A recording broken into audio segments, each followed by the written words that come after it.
मेरे मन में तकलीफ है कि मुझे आपके बीच बहुत पहले आ जाना चाहिए था, लेकिन मैं क्या करूं। आपने जो जिम्मेदारी देके मुझे भेजा है पार्लियामेंट में, वो पार्लियामेंट का सेशन कल खत्म हुआ और कल सेशन खत्म हुआ। आज आपका भाई चंद्रशेखर आजाद आपके बीच में है।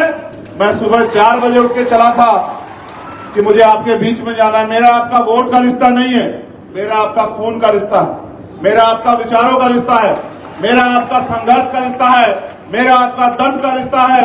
और उस दर्द के रिश्ते के नाते आपका भाई मुझे यहां की घटना के बारे में पता लगा और आज मेरे माध्यम से देश और दुनिया में बैठे हमारे लोग जानेंगे कि सतनामी क्या है। ये भी जानेंगे कि यहां जो हुआ वो कैसे हुआ, और ये भी जानेंगे कि आज के बाद जो यहां होगा उसके बाद क्या होगा, ये भी जानेंगे। मेरी बात को आप लोग याद रखें। पहले जानिए दुनिया में रहने वाले लोगों कि बहुत लंबे समय पहले गुरु घासीदास जी ने मन का एक समान, मानव मानव एक समान का नारा देके और टूटे हुए बिगड़े हुए समाज को जोड़ने के लिए इस सतनामी पंथ की नींव रखी थी। और ये एक ऐसा पंथ है जो सिर्फ प्रेम की भाषा समझता है, जो सिर्फ प्रेम करता है, सम्मान करता है, जिनका झंडा भी सफेद रंग का है और सफेद रंग जो निशानी है वो अहिंसा की निशानी है, वो निशानी है भाईचारे की। तो छत्तीसगढ़, पहले मध्य प्रदेश का हिस्सा रहने वाला छत्तीसगढ़, जिसकी पहचान सतनामी समाज से है, वो सतनामी समाज जो अपने दम पे यहां जुर्म जाति अत्याचार के खिलाफ लड़कर और अपनी पहचान के साथ आगे बढ़ रहा है, जिसने देश में दुनिया में अपना झंडा डंडा बुलंद किया, अपना नाम कमाया, इस छत्तीसगढ़ का नाम रोशन किया, यह है सतनामी समाज।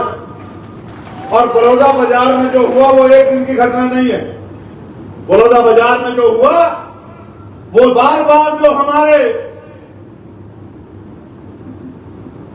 जैत स्तंभ को, हमारी आस्था को, हमारे सम्मान को जो अपमानित करने का काम किया, हमें पीड़ा देने का काम किया, जिसके बाद हमने ज्ञापन देकर सरकार से मांग की कि इसकी सीबीआई जांच करा दो, क्योंकि ये जैत खम को नोचना, उसको काटना सामान्य घटना नहीं है। इसके पीछे किसी का दिमाग है, कोई षड्यंत्र है, कोई जानबूझ के किसी बड़ी घटना को अंजाम देना चाहता है।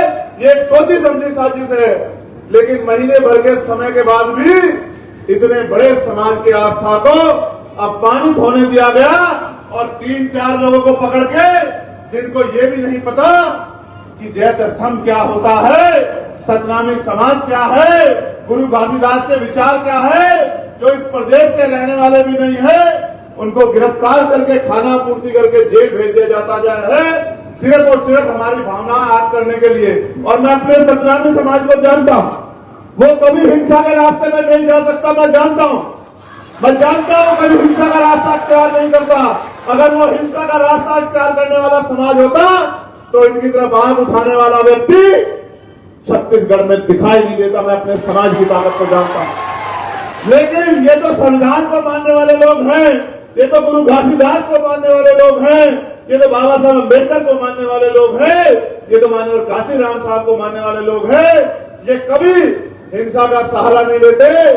ये तो जिस दिन इकट्ठा हुए थे अपनी बात को कहने के लिए इकट्ठा हुए थे, लेकिन इनकी भीड़ में जिस असामाजिक तत्वों ने इस घटना को अंजाम दिया, जिन्होंने जानबूझ के उस षड्यंत्र को हवा दी और इस समाज की आस्था को चोट पहुंचाते हुए और इस समाज को बदनाम करने के लिए पूरी दुनिया में जिस तरह का षड्यंत्र किया और जिस तरह की घटना को अंजाम दिया, सरकार ने उसकी तह में जाना सही नहीं समझा और सरकार ने निर्दोष सतनामी लोगों को टारगेट कर करके, जो इस समाज के निकले हुए लोग हैं, जो समाज में फैले हुए कुरीतियों को दूर करने और गुरु घासीदास जी के विचारों को दुनिया में पहुंचाने का काम कर रहे हैं, जानबूझ के टारगेट करके उन्हीं लोगों को जेल भेजने का काम किया। और जेल भी ऐसे नहीं भेजा, दुनिया में रहने वाले लोगों सुनो, जेल भी ऐसे नहीं भेजा, उनकी खाल नोच के, लाठियों से पीट के, उनको जूतों से पीट के, उनको बेइज्जत करके उनके हाथ पैर तोड़ के जेल भेजा। और आज मेरे भाई मेरा परिवार जेलों में सड़ रहा है, ये इस सरकार और इस सरकार के निकम्मे प्रशासन की देन है। क्या इस प्रशासन को नहीं पता था इनका एलआईयू का फेलियर है, इनके इंटेलिजेंस का फेलियर है, इनको नहीं पता था? आज तो इनको पता था कितने लोग आएंगे। आज तो जगह जगह बैरिकेडिंग लगा दी, आज तो गांव गांव में अनाउंसमेंट करा दिया कि मुकदमे हो जाएंगे, जेल भेज दे जाओगे। आज तो डराने का काम किया। 1 महीना हमारे लोग आंदोलन करते रहे कि इसकी सीबीआई जांच करा दो, तब तो गहरी नींद में सो रहे थे कि हम नहीं जानते क्या हुआ, क्या हम बच्चे हैं, क्या हम दूध पीते बच्चे हैं? हमें नहीं पता कि किस तरह आंदोलन को कुचला जाता है, किस तरह से जो है आंदोलन को बदनाम किया जाता है, किस तरह अपने गुंडे भीड़ में घुसाकर और सतनामी समाज के निर्दोष युवाओं पे झूठे मुकदमे लगा के क्या करना चाहते हो, क्या दिखाना चाहते हो? आपको क्या लगता है कि डर जाएंगे? आपको क्या लगता है छिप जाएंगे? आदमी एक बार पैदा होता है, एक बार मरता है। याद रखना सरकार के लोगों, एक बार के बाद दोबारा नहीं मरता और एक बार के बाद दोबारा पैदा नहीं होता। मैं आपसे भी कहना चाहता हूं, बुजदिल तो नहीं हो, बहादुर लोग हो। क्या हो गया तुम्हें? किस बात से डर रहे हो? जेल तो क्रांतिकारियों का गहना होती है। और याद करो, ये मुल्क जब आजादी पाया तो कितने लोगों ने शहादत दी, कितने क्रांतिकारियों ने शहादत दी, कितने लोगों ने जेल काटी? किस चीज से डर रहे हो? मैं तुम्हारे सामने खड़ा हूं चंद्रशेखर आजाद, जिसने दिल्ली की तिहाड़ भी 2 बार काटी और 16 महीने जेल काटी, जिसके शरीर में इतनी हड्डियां नहीं, उतनी लाठियों से उसको पीटा गया, पैरों के नखून खींच दिए गए, दांत तोड़ दिए गए, रीढ़ की हड्डी में गैप कर दिया गया, फिर भी नहीं मरा।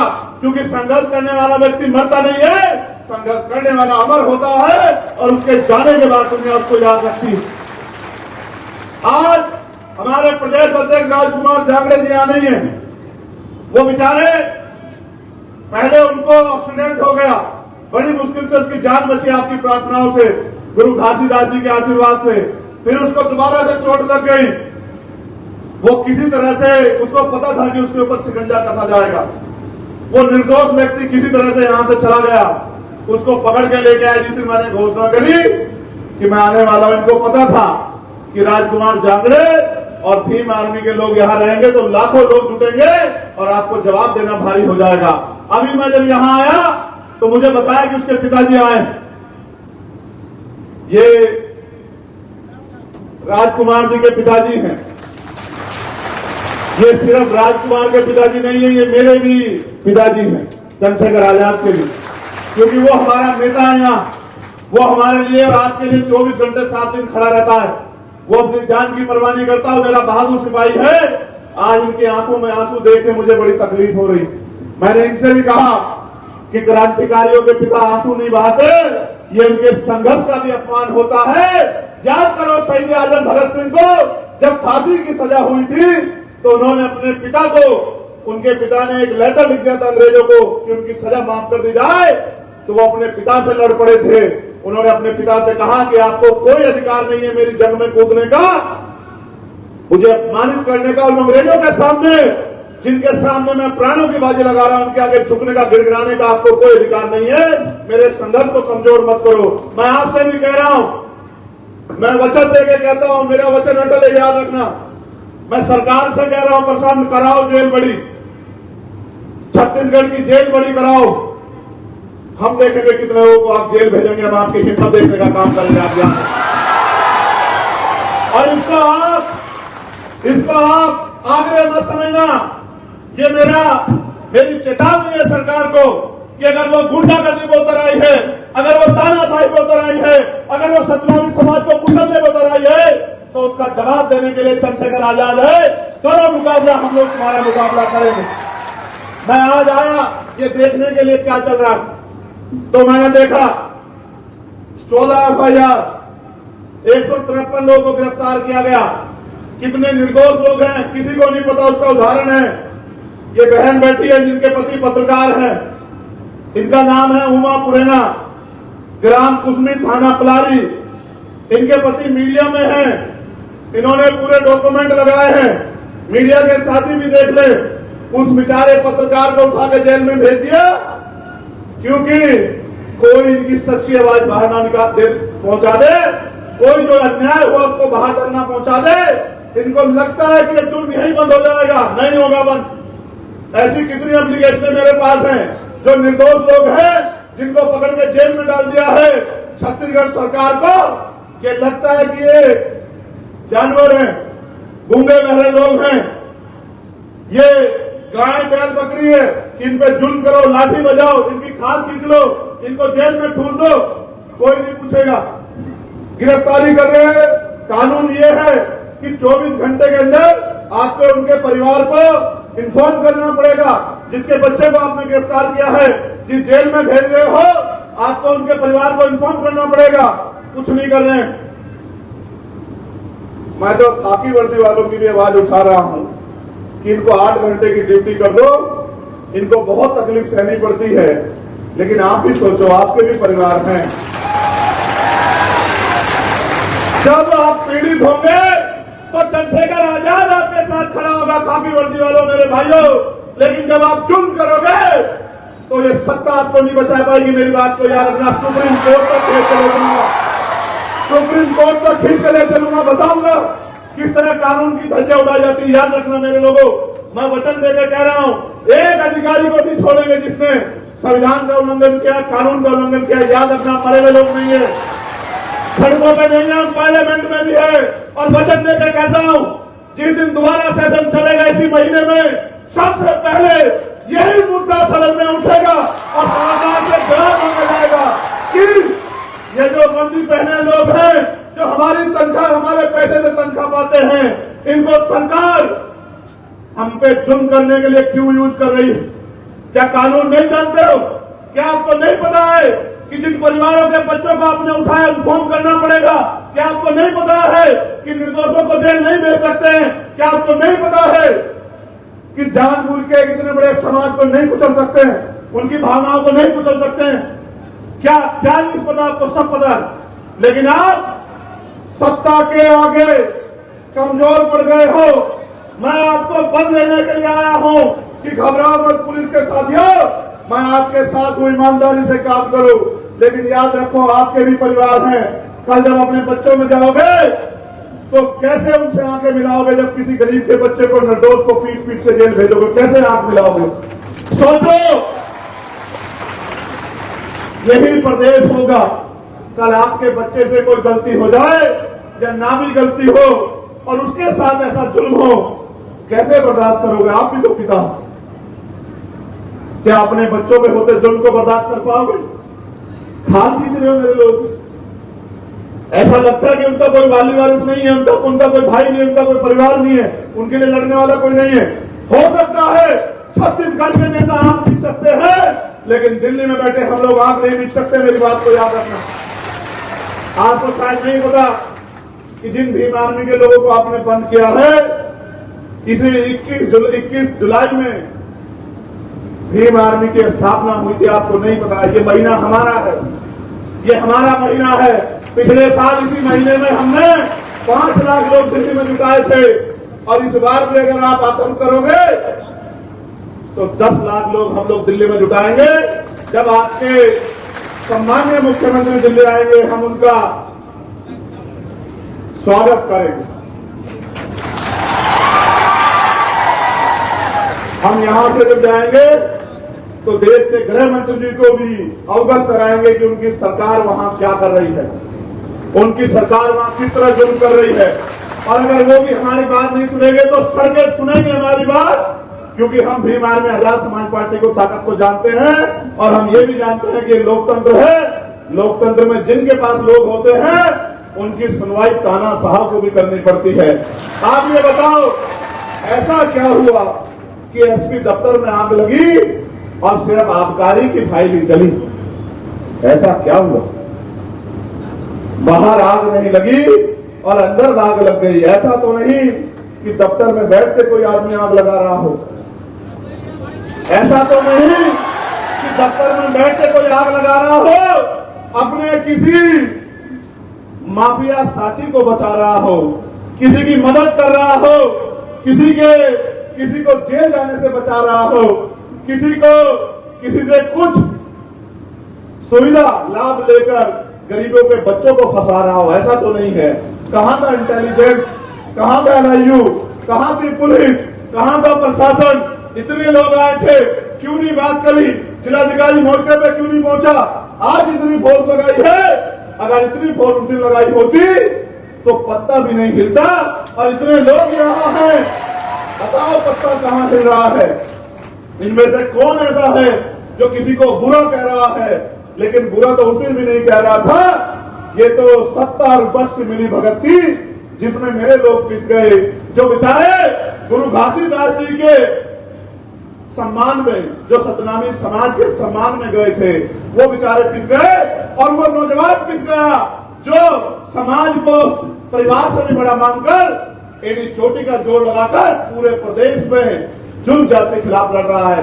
मैं समझता हूं क्योंकि हम सत्ता के खिलाफ मजबूती से लड़ रहे हैं, इसलिए जानबूझ के हमारी लड़ाई को कमजोर करने के लिए हमारे नेताओं को टारगेट किया गया है। विश्वास करो, सबसे ऊपर है कानून और कानून से ऊपर है संविधान। कोई संविधान से बाहर नहीं है। अगर मुख्यमंत्री अपराध करेंगे तो कानून उनको भी सजा देगा, और अगर गृह मंत्री अपराध करेंगे तो कानून उनको भी सजा देगा। सतनामी समाज था, सतनामी समाज है, और सतनामी समाज अनंत अनंत तक रहेगा। ये गलत फहमियों को निर्मूल न करना। मैं आज राज्यपाल जी से भी मिला था, मैंने उनको भी ज्ञापन दिया। उन्होंने मुझसे कहा कि भाई घटना बड़ी चिंताजनक है, दफ्तर में आग लगी है। तो मैंने कहा तो आग लगाने वालों को गिरफ्तार करो, आग बुझाने वालों को गिरफ्तार मत करो। मैं तो आपसे कह रहा हूं, जिसने आग लगाई है आप CBI जांच कराओ इस घटना की, उस पर कड़ी से कड़ी कार्रवाई करो। लेकिन जिन लोगों ने अपने सम्मान आत्मसम्मान की लड़ाई लड़ने के लिए जो वहां गए थे, उन लोगों पर झूठे मुकदमे लगाकर जेल में डालने का या उनकी हिम्मत को तोड़ने का काम मत करो। मैं उनको ज्ञापन दे के आया हूं, और मैं फिर आपसे कह रहा हूं कि आपको लगता है हम लोग कमजोर हैं? दोनों हाथ जोड़ के बताओ कि आपको लगता है हम लोग कमजोर हैं? हम चुप इसलिए है, हम ये जुल्म इसलिए सह रहे हैं। मैंने वीडियो ट्वीट की थी, यही सब बहादुर लोग थे, अलग अलग वर्दी वाले लोग जो लातों से पीट रहे थे। वकील है, कितने मेडिकल है आपके पास? कितने लोगों पे 307 लगाई? कितने लोगों को चोट आई? एक आदमी को चोट लगी, 10 आदमी को चोट लगी, 100 लोगों ने चोट मारी कि 307 का मुकदमा दर्ज कर दिया। और आम लोगों ने जो किया, आपकी वीडियो एविडेंस नहीं है क्या कि आप जूतों से पीट रहे, गिरा गिरा के लाठियों से पीटा? तो किसने दिया पीटने का? पुलिस का काम पीटना कब से हो गया? किसने अधिकार दिया? कौन से एक्ट में लिखा कि पुलिस पीटेगी? गुंडागर्दी करते, गुंडागर्दी करोगे, जुल्म करोगे, लगता है कि उनकी आवाज उठाने वाला नहीं है। गलत है, गलत को गलत कहना सीखो। और संविधान की शपथ लेकर आपने जब ये नौकरी ज्वाइन की थी तो याद करो, किसी नेता के कैसे नहीं मिली नौकरी, आपके संघर्ष से मिली है। और आज इतना जमीन मर गया कि आंखें बंद करके जुल्म कर रहे। याद रखना, यहां जुल्म कर लोगे, लेकिन यहां से ऊपर भी एक अदालत है, उस कुदरत की अदालत जो सब देख रही है। आपके किए हुए कार्य उस कुदरत को दिखते हैं। मैं आपसे नाराज नहीं हूं, इसलिए क्योंकि पुलिस तो सरकार की होती है। मैं तो खुद से नाराज हूं कि हम यहां इतने ताकतवर नहीं है कि आपका ट्रांसफर पोस्टिंग कर सकें। हम यहां इतने ताकतवर नहीं कि आपको सस्पेंड कर सकें। हम यहां इतने ताकतवर नहीं कि आप पे मुकदमा लगा के आपको जेल भेज सकें। हम अभी इतने ताकत नहीं है पॉलिटिकली। लेकिन आपको क्या लगता है, हम तो वहां भी उतने ताकतवर नहीं थे जहां हम ताकतवर बने। आपको क्या लगता है कि हम हमेशा ऐसे रहेंगे? आपको क्या लगता है आपके दिए हुए जख्म हम भूल जाएंगे? नहीं, बिल्कुल नहीं भूलेंगे। हम अपनी पीठ पे पड़ी लाठी को भूल सकते हैं, लेकिन अपने समाज की पीठ पे पड़ी लाठी को कभी नहीं भूल सकते। मेरी बात को आप याद रखना। हम जानते हैं कि हम कमजोर हैं राजनीतिक रूप से। जब आपकी लाठियां हमारे खिलाफ उठती हैं तो नहीं सोचती। आपके आदमी को तो पता लगा भाइयों हमें तो पूछे रखने में मारा जाता है, हमें तो घोड़ी पे बैठने में मारा जाता है। आपको तो पत्थर लगा, आप तो घायल हुए, मैं उसको भी सही नहीं मानता, मगर हमें तो मार के लटकाया जाता है भाई, हमें तो मटकी छूने में मारा जाता है। हम किससे नहीं लड़ते? हम तो अपने मुल्क में जुल्म ठहरे, करोड़ों की आबादी होने के बाद भी इस देश का दलित, पिछड़ा, आदिवासी और अन्य धार्मिक अल्पसंख्यक जुल्म ठहरे। हमारी मौजूदगी होती है भाई, हमें मारा जाता है, दाढ़ी रखने पे, टोपी पहनने में मारा जाता है, हमें आवाज उठाने में मारा जाता है। हम नहीं लड़ते, हम संविधान पे भरोसा रखते हैं। लड़ने वाले लोग होते तो आपकी हिम्मत नहीं होती, हमारे पंडाल में घुस जाते, आपकी संख्या कम नहीं। लेकिन आप जानते हो, क्योंकि लंबे समय से इनके नेताओं ने इनको ठगाया है, तो आप इनको बेसहारा मानते हो। लेकिन अब ये बेसहारा नहीं है, अब इनमें एक मजबूत आवाज है, जो इनका नेता नहीं है, इनका भाई और इनका बेटा है, जो अपने प्राणों के बलिदान लगा देगा, लेकिन इनको कमजोर नहीं पड़ने देगा। मैं आपसे भी कहता हूं, हाथ जोड़ के कह रहा हूं, इसे मेरी विनती मानो कि इस जुल्म को बंद कर दो, इसमें सबकी भलाई। और जिन निर्दोषों को आपने गिरफ्तार किया है उनको छोड़ दो बिना शर्त के, इसमें सबकी भलाई, वरना फिर आंदोलन होंगे। और इस बार आंदोलन अगर छत्तीसगढ़ में हुआ तो उसका प्रचार करेगा चंद्रशेखर आजाद गांव-गांव घूमकर, इसका प्रचार करेगा भीम आर्मी का एक पदाधिकारी, आजाद समाज पार्टी का एक पदाधिकारी। क्योंकि लोकतंत्र में आप हमें नहीं रोक सकते हो अपनी आवाज उठाने से। इसलिए मैं आपसे कहना चाहता हूं, जितना जल्दी हो सके किसी को खुश करने के लिए किसी पे जुल्म करना ये न्याय नहीं। न्याय का सिद्धांत तो ये कहता है कि 4 दोषी बच जाएं, लेकिन एक निर्दोष को सजा नहीं होनी चाहिए। लेकिन आप तो पहले से जज बन गए, जूते से मारते हो। हम तो वो हैं उसका जूता बनाना जानते हैं, हमें जूते से मारते हो, मारो। आपके जूतों के दम भी देखेंगे, ये जूते भी हमारे लोगों द्वारा बनाए गए हैं, चिंता मत करो। उतार लो हमारी खाल उतार लो, हमें जूतों से मारो, हमें लाठियों से मारो, हमारी खाल खींच के जेल में बंद कर दो। हमारे लोगों का भी जमीन मर गया है, जो बाबा साहब अम्बेडकर के संविधान की वजह से समाज को मिले आरक्षण में नौकरी कर रहे हैं। हमारे नेताओं का भी जमीन मर गया है। 10 साल बाद भी हम लोग अपने मुल्क में जुल्म ठहरेंगे, हमारा सच। सुनो दुनिया में रहने वाले लोगों, हम इस देश में सुरक्षित नहीं है। मर गया, वो कहती मेरा बेटा शहीद हुआ, उसने दूसरा बेटा भी देश के लिए संघर्ष करे और बलिदान देने की नौबत आए। सतनामी समाज के लोगों, क्या हो गया तुम्हें? तुम वो लोग हो जिन्होंने दुनिया को रास्ता है। जाओ जेलों के सामने चले जाओ, जाओ थानों के सामने चले जाओ, हाथ बांध के जाओ कि करो हमें गिरफ्तार भेजो जेल। जब आपके समाज को इस सरकार ने, इस प्रशासन ने, पुलिस ने विकलांग निपटाने की तैयारी कर दी, तो तुम अपनी बारी का इंतजार क्यों कर रहे? वैसे भी तो मर ही रहे। अगर मरे तो समाज के लिए लड़ते मरे, क्या हुआ? ये समाज वर्षों वर्षों तक याद रखेगा कि हमारे समाज में कोई बहादुर व्यक्ति पैदा हुआ था। जाओ, ये जो बैठी है ये हमारी छोटी बहन, ये उमा, मुख्यमंत्री जवाब दो। एक निर्दोष को जेल भेज दिया, इसका 1.5 साल का बच्चा है, किसके भरोसे भेजा एक निर्दोष को जेल? ये कहां से अपने घर को चलाएगी? ये किसके आगे हाथ फैलाएगी? ये कुर्सी पे बैठ के, ये इसलिए बैठे कुर्सी पे, ये है आपका प्रेम सतनामियों से, ये है आपका न्याय। इसका घर कैसे चलेगा? इसके बच्चे के सामान, उसके खाने का सामान, उसके पहनने के कपड़े, उसके और जरूरी सामान कहां से आएंगे बताओ मुख्यमंत्री?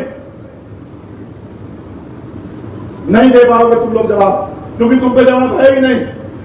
क्यों? मैं जान गया हूं कि किसी और को बचाने के लिए, अपने मित्र को बचाने के लिए, अपने माफिया साथियों को बचाने के लिए तुमने गठजोड़ किया। अगर वो ईमानदार तो कराओ घटना की सीबीआई जांच। अगर हमारे व्यक्ति ने अपराध किया होगा तो हाथ बढ़ के जेल भिजवाएंगे, और अगर किसी और ने अपराध किया होगा तो हमारे निर्दोष लोगों से माफी मांगना कि तुमने अपनी तानाशाही के चलते हमारे लोगों को जुल्म किया।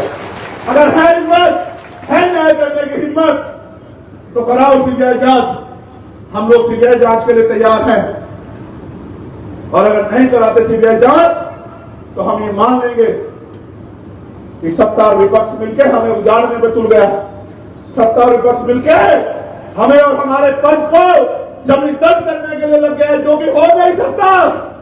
सतनामी थे, है और रहेंगे। आपने आयोग बनाया कि 3 महीने में जांच रिपोर्ट देंगे, तो बिना जांच रिपोर्ट आए क्यों भेज रहे हो जेल? क्यों निर्दोषों को बलि चढ़ा रहे हो? यह अन्याय, और अन्याय करने वाले से अन्याय सहने वाला दोषी होता है। ये बाबा साहब ने कहा है कि अन्याय करने वाले से अन्याय सहने वाला दोषी होता है। करो भी आदमी के लोगों पे जुल्म, जो बचे हुए जिनकी लिस्ट बनाई है तुम्हारे नेताओं ने दिए बना के, उनको जेल भेज दो। करेंगे तुमसे मुकाबला, और ऐसा मुकाबला करेंगे संख्या के आधार पर। ये आंदोलन तुम्हें जीवन भर याद रहेगा। मेरी बात को भी याद रखना जब तक रहोगे।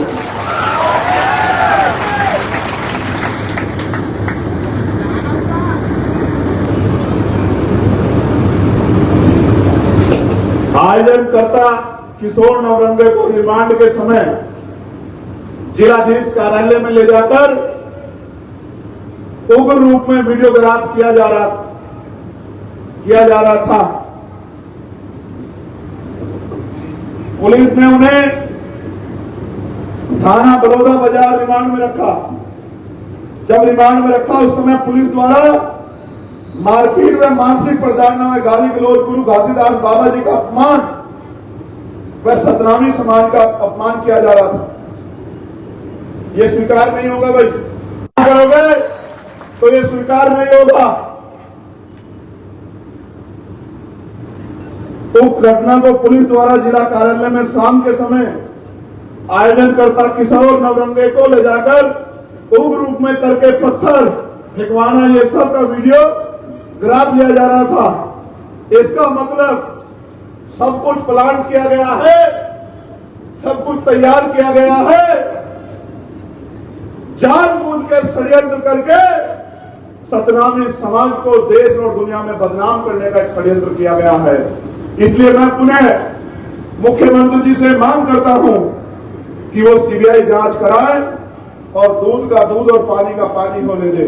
जिसने अपराध किया उसको सजा मिलनी चाहिए, लेकिन उसकी आड़ में निर्दोषों को बलि पर नहीं चढ़ा जा सकता। मैं जितने परिवारों के बच्चे जेलों में हैं, मैं उनको विश्वास दिला कहता हूं कि मुझे बस 10 दिन चाहिए, मैं देश भर में अपनी तैयारी करूंगा, और अगला आंदोलन जो पिछली बार दिल्ली में हुआ था वो इस बार दिल्ली में नहीं होगा, वो छत्तीसगढ़ में होगा। छत्तीसगढ़ को भी पता लगनी चाहिए, और वो आंदोलन में अनिश्चितकालीन होगा। वो आंदोलन तब तक चलेगा जब तक ये जुल्म खत्म नहीं होगा। आप यहां पहुंचे, किस तरह आपको डराया गया मैं जानता हूं, किस तरह बैरिकेडिंग लगा के नाम पते लिख के आपको कमजोर करने की साजिश रची गई।